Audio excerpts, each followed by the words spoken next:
இன்றைக்கு நடக்கின்ற தேர்தல் தமிழ்நாட்டுக்கு நடக்கிற தேர்தல் சொல்லுங்க, தமிழ்நாட்டுக்கு நடக்கிற தேர்தல் இது சட்டமன்ற தேர்தல் தானே.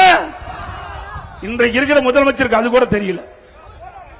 இங்க சாதாரண மக்களுக்கு கிடைக்கின்ற அந்த உண்மை செய்தி கூட நாட்டை ஆளுகின்ற முதலமைச்சருக்கு கிடைக்காது. வேதனை அளிக்குது. ஸ்டாலின் பேசுறார், தமிழ்நாட்டுக்கும் டெல்லியில் இருக்கின்ற என்டிஏக்கு தான் போட்டியா. ஸ்டாலின் அவர்களே, தெளிவுபடுத்தப்பட்டது. எங்க கூட்டணி அமைக்கின்ற பொழுது தெளிவுபடுத்தப்பட்டது. அனைத்து இந்திய அண்ணா திராவிட முன்னேற்ற கழகம் பாரதிய ஜனதா கூட்டணி அமைத்தோம். தேசிய ஜனநாயக கூட்டணி. அந்த தேசிய ஜனநாயக கூட்டணிக்கு அண்ணா திமுக தான் தலைமை தாங்கும். திரு ஸ்டாலின் அவர்களே, காது கேட்கவிட்டால் இப்பொழுது இந்த கூட்டத்தின் வாயிலாக சொல்லுகின்றேன், அனைத்து இந்திய அண்ணா திராவிட முன்னேற்ற கழகம் தான் எங்க கூட்டணிக்கு தலைமை தலைமை தலைமை. அனைத்து இந்திய அண்ணா திராவிட அண்ணா திமுக தேசிய ஜனநாயக கூட்டணி பெரும்பான்மையான இடங்களை வெற்றி பெற்று வருகின்ற பொழுது அண்ணா திமுக தான் ஆட்சி அமைக்கும். மீண்டும் சொல்லுகின்றேன், எங்க கூட்டணி வெற்றி பெற்று வந்தா அண்ணா திமுக தான் ஆட்சி அமைக்கும்.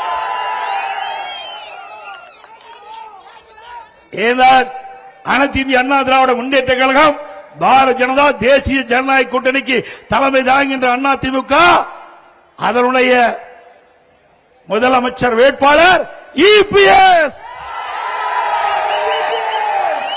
நான் சொல்லவில்லை, நான் சொல்லல. எங்க கூட்டணியில் அங்கம் வைக்கின்ற பாரதிய ஜனதா கட்சி முதலாக கூட்டணி பேச்சுவார்த்தை நடைபெற்று ஓட்டலிலே உள்துறை அமைச்சர் அவர்கள் பேட்டி கொடுத்தார்கள்.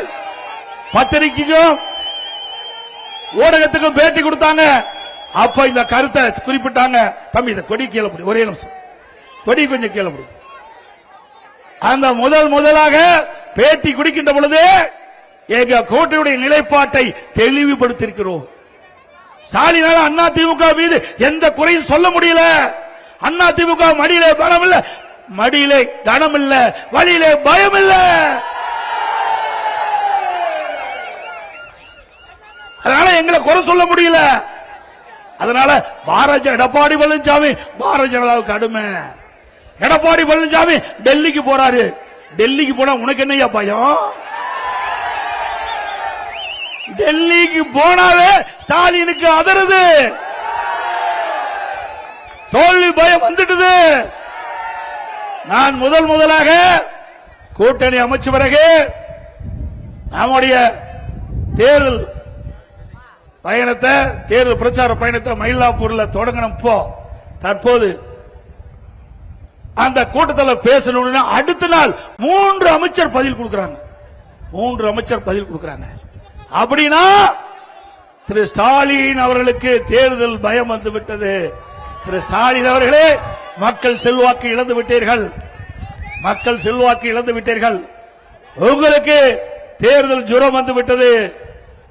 அதனாலதான் என்ன பேசுவது என்றே தெரியாமல் பேசிக் கொண்டு இருக்கின்ற கட்சி திமுக கட்சி.